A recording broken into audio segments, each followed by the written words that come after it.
Welcome back to this video session. तो बच्चे, मुझे उम्मीद है कि आप लोगों को अच्छा लग रहा होगा और आज एक फिर न्यू सेशन स्टार्ट होने वाला है और उसका नाम होगा geometrical representation of A complex number.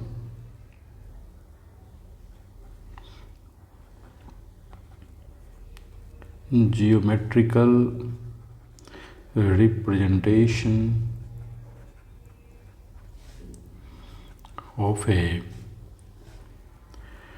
complex number। बहुत ही इंटरेस्टिंग टॉपिक है। देखिए यहाँ पर क्या कहा जा रहा है, जरा सा वर्ड पे ध्यान दीजिए। ज्योमेट्रिकल रिप्रेजेंटेशन, रिप्रेजेंट आप कैसे करेंगे? देखिए कोई नई बात तो नहीं है ना। आप स्कूल में अपने क्लास को रिप्रेजेंट किए हैं। जो जोनल लेवल कॉम्पिटिशन्स होता है, स्टेट लेवल कॉम्पिटिशन्स होता है, उसमें जो बच्चे होते हैं वो अपने मदर फादर को सोसाइटी में रिप्रेजेंट करते हैं कि उसका व्यवहार कैसा है, उसका नेचर कैसा है। तो मैथमेटिक्स में भी ना जो भी चीज़ें हम पढ़ते हैं उसे भी हम रिप्रेजेंट कर सकते हैं। आपने फिजिक्स में भी देखा होगा कि वेक्टर को कैसे रिप्रेजेंट किया जाए, तो आप एरो से रिप्रेजेंट करते हैं। वेक्टर के मैग्नीट्यूड को उसके लेंथ से रिप्रेजेंट करते हैं। जैसे 5 meter in the direction of east है, तो आप 5 मीटर के लिए एक छोटा सा लाइन ले लेते हैं, फिर उसमें एरो लगा देते हैं, ईस्ट लिख देते हैं। 10 मीटर है तो आप 5 से बड़ा करके एरो लगाते हैं ईस्ट के डायरेक्शन में। तो रिप्रेजेंटेशन ना एक बहुत बड़ी चीज़ है। ये जो वर्ल्ड है ये एक स्टेज है, ये पूरा विश्व जो है ये एक स्टेज है, और इस स्टेज पर आप अपने आप को कैसे रिप्रेजेंट करते हैं ये एक आर्ट है। तो आज हम लोग इसी अच्छे अच्छे शब्दों के साथ एक कॉम्प्लेक्स नंबर को एक स्टेज पर रिप्रेजेंट करने वाले हैं। तो आइए ना स्टार्ट करते हैं। लेट कर लेते हैं एक कॉम्प्लेक्स नंबर। तो लेट कर लिया, एक कॉम्प्लेक्स नंबर हमारे पास है x plus i Y. Okay, और इसे हम रिप्रेजेंट करेंगे इस x प्लस आई वाई को। तो कैसे रिप्रेजेंट करेंगे? सबसे पहले हम इसमें ये देखेंगे कि अगर ये आपका एक कॉम्प्लेक्स नंबर है तो इसको एनालाइज कीजिए आप कि अगर आप इसमें रियल ऑफ जेड निकालेंगे तो क्या होगा। तो आप कहेंगे कि सर ये x होगा। क्यों होगा? क्योंकि y इक्वल टू आपको 0 करना पड़ेगा रियल जेड के लिए। अगर आप imaginary of Z complex number निकालेंगे तो y होगा, इसके लिए आपको x को 0 करना पड़ता है। ओके, तो इस तरीके से आपके पास 2 पॉइंट आ जाता है x, y। ठीक है, तो ये जो x एंड y है इसको आप ऑर्डर्ड पेयर के फॉर्म में यहाँ पे लिख सकते हैं px, y। अब आपको पता है कि px, y एक पॉइंट हो गया। ठीक है, जहाँ पर x जो है ये x एक्सिस पे रिप्रेजेंट किया जाएगा, और चूँकि ये रियल पार्ट है इसीलिए इस एक्सिस का नाम हो जाएगा रियल एक्सिस। उसी प्रकार जो y है आपके पास, ये y एक्सिस है को रिप्रेजेंट करता है, और ये आपका हो जाएगा इमेजनरी एक्सिस।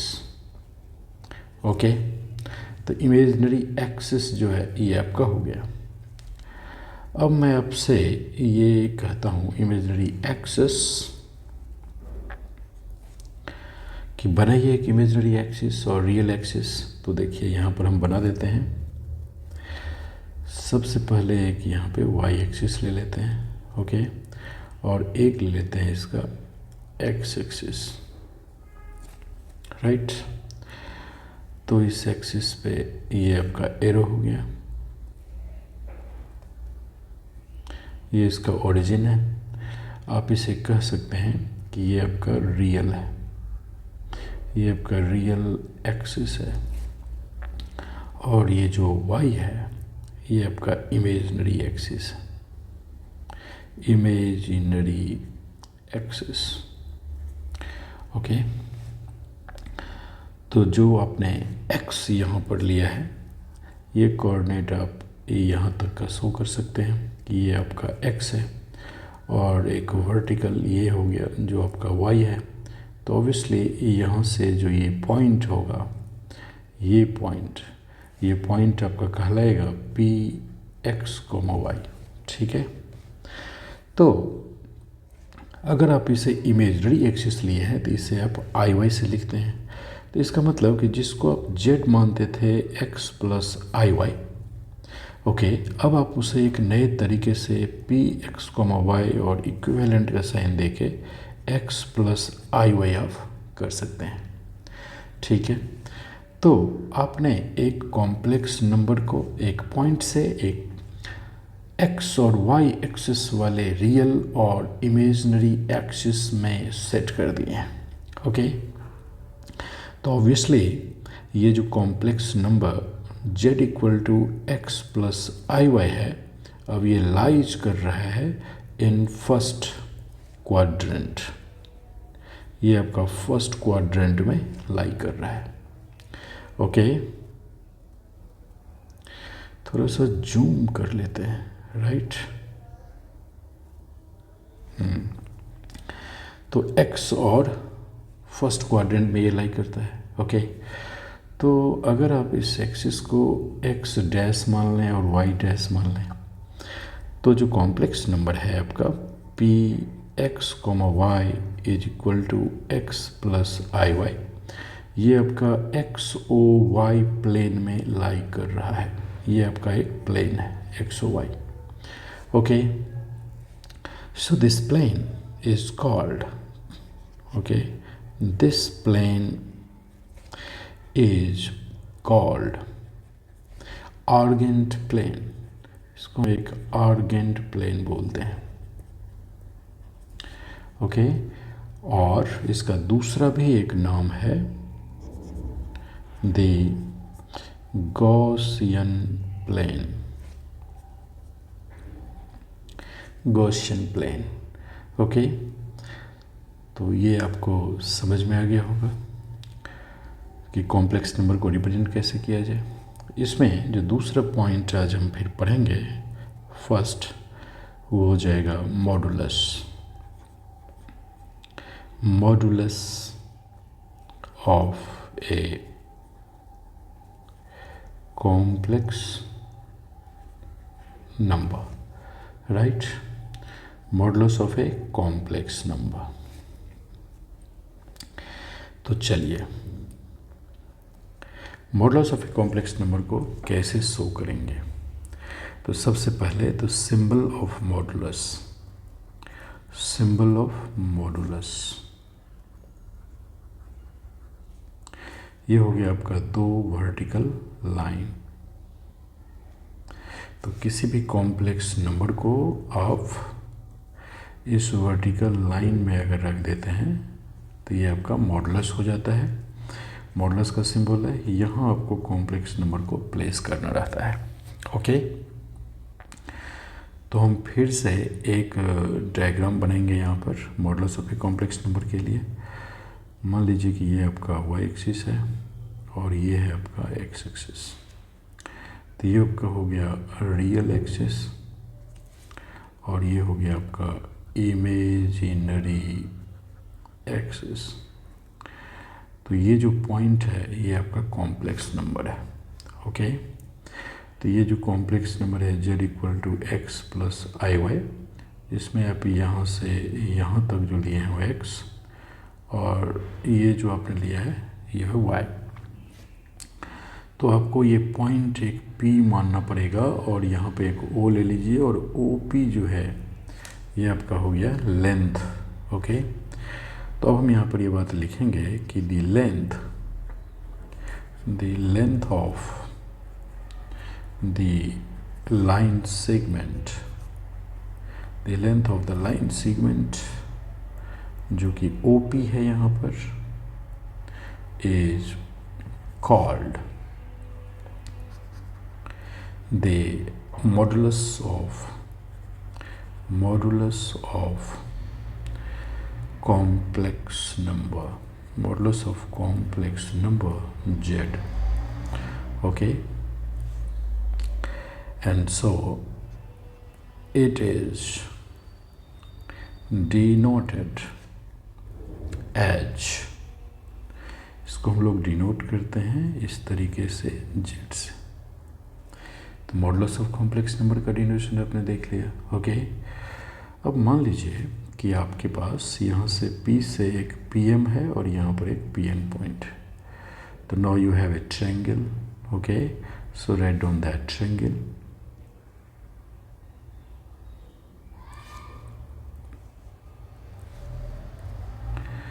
मान लीजिए आपके पास एक ये लाइन है और दूसरा लाइन आपके पास ये। Okay,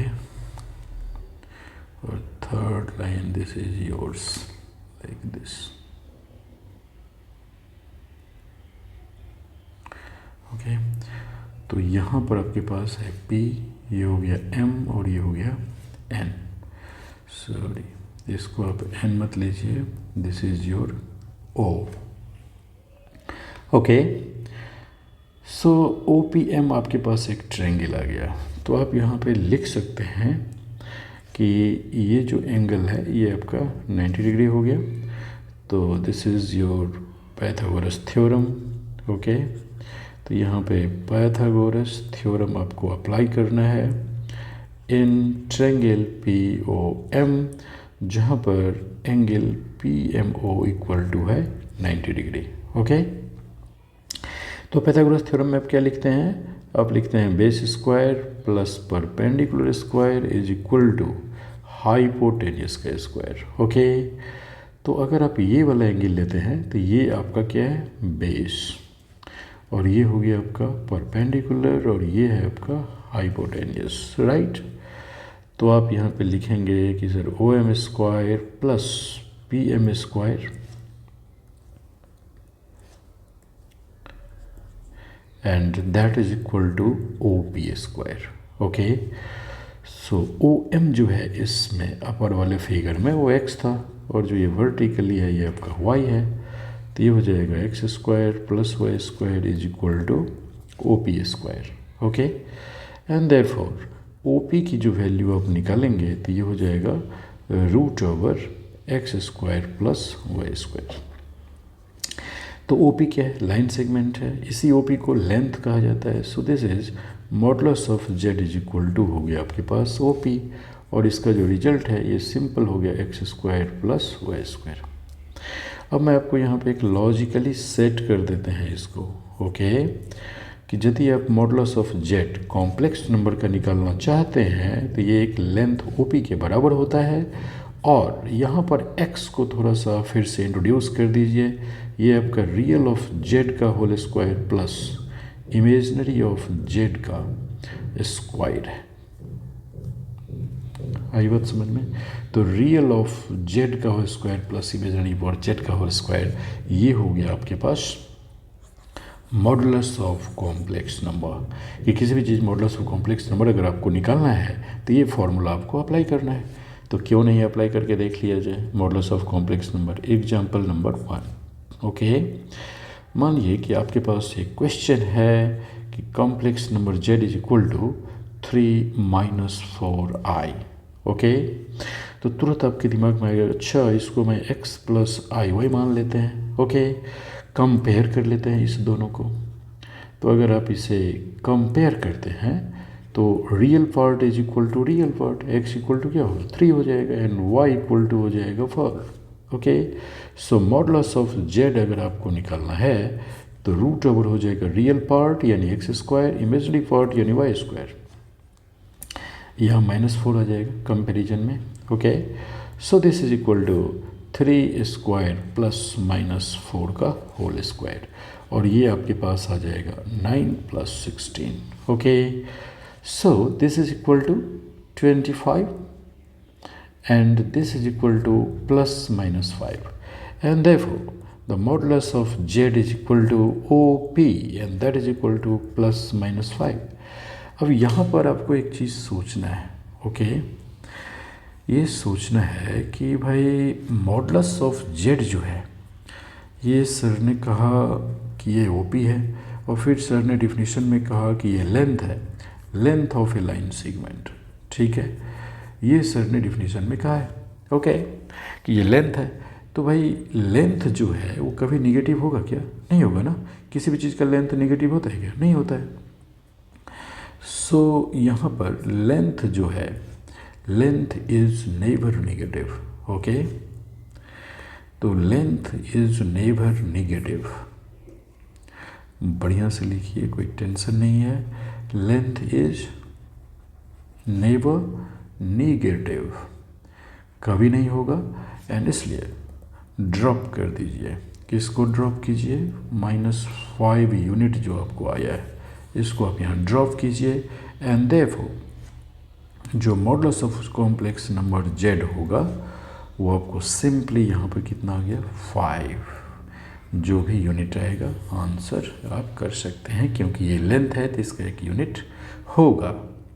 example number 2। Okay, example 2 में हम ले लेते हैं वंस अगेन एक कॉम्प्लेक्स नंबर हम लोग लेते हैं -5 + 2i ले लेते हैं। Okay, so once again z = -5 and plus ले लेते हैं 2i। ओके, तो अब मॉडुलस ऑफ कॉम्प्लेक्स नंबर क्या होगा? वेरी शॉर्ट में लगाइए सीधा कि सर इसका फॉर्मूला होता है real z, real of z का स्क्वायर, और प्लस होता है इमेजनरी ऑफ z का स्क्वायर सर। ओके, तो यहाँ पर रियल z क्या है? रियल z, यहाँ पे रियल z है -5 और इमेजनरी ऑफ z क्या है? ये है +2। तो रिजल्ट क्या हो जाएगा? -5 का स्क्वायर और +2 स्क्वायर। जहाँ भी माइनस हो ब्रैकेट लगा दीजिए और ये हो जाएगा 25 + 4 और ये हो जाएगा √29। तो ये हो गया आपका आंसर। ओके, मान लीजिए कि आपके पास एक कॉम्प्लेक्स नंबर है Z3, एग्जाम्पल नंबर 3। ओके, मान लीजिए कि आपके पास एक कॉम्प्लेक्स नंबर है Z = 1 + i एंड √3। ओके, तो अब मुझे इसका भी निकालना है ना मॉडुलस ऑफ z। तो मॉडुलस ऑफ z अब कैसे निकालेंगे? फिर रियल का स्क्वायर यानी 1 स्क्वायर प्लस इमेजनरी का स्क्वायर यानी √3 स्क्वायर, और ये हो जाएगा 1 + 3। ओके, एंड दिस = 4 और ये हो गया 2। तो ये भी आपके आंसर आ गए। तो किसी भी कॉम्प्लेक्स नंबर को अब आप आसानी से निकाल सकते हैं। ओके, तो यहाँ पर फिर एक बार आप रिकॉल कर लीजिए कि आपने क्या क्या चीज़ अभी अभी सीखा है। ओके, सो हम पहले एक बार इस चीज़ को रिकॉल कर लेते हैं कि हम अभी सीखे हैं आर्गेंट प्लेन के बारे में। हमने जो है ना आर्गेंट प्लेन हमारा क्या था? x और y एक्सिस था, ये रियल एक्सिस था और ये इमेजनरी था। ओके, इसका जो दूसरा नाम है वो है गॉसियन प्लेन। ओके, और अगर आप यहाँ पे x y origin x' y' लगाते हैं तो आपके पास एक XY प्लेन बनता है। x और y प्लेन ये आपका फर्स्ट क्वाड्रेंट होता है। ओके, जो सेकंड है ये आपका x' होता है, ये भी आपका एक प्लेन है लेकिन ये सेकंड क्वाड्रेंट के नाम से जाना जाता है। पांचवा मैं फिर आपको रिकॉल करा दूँ, x' ये भी आपका एक प्लेन है और ये आपका थर्ड क्वाड्रेंट के नाम से जाना जाता है। और जो छठा पॉइंट यहाँ पे आपने देखा है वो XOY' है, ये भी आपके पास एक प्लेन है, ये आपका फोर्थ क्वाड्रेंट माना जाता है। ये सारी बातें आपने देख लिया। और जो सेवेंथ पॉइंट है वो था कि भाई मॉडुलस जो है इसका सिंबल ये होता है। और 8 में आपने देखा कि अगर आपके पास कोई कॉम्प्लेक्स नंबर x + iy है तो उसे आप मॉडुलस ऑफ z जब आप निकालेंगे तो उसका फॉर्मूला √x² + y² हो जाता है।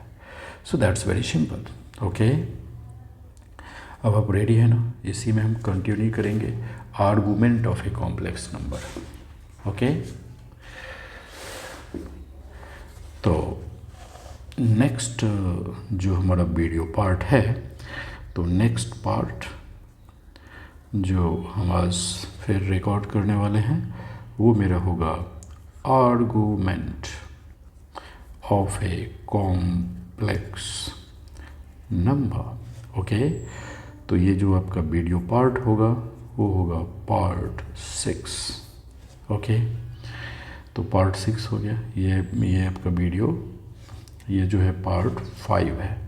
तो यहाँ पे लिख दीजिए कि ये जो वीडियो सेशन है वो पार्ट 5 है। ओके, तो मेरे प्यारे बच्चों, जो how to represent a complex number on the Argand plane you can now easily understand, आप आसानी से इसे समझ गए हैं। और 2-3 एग्जाम्पल्स भी आपको बताया गया कि किस तरीके से आप कॉम्प्लेक्स को निकाल सकते हैं। तो इसी के साथ मैं इस वीडियो को यहाँ पे क्लोज करता हूँ और पार्ट 6 के लिए आप रेडी हो जाइए। ओके, तो जय हिंद एक बार बोलते हैं। ओके, और चलिए।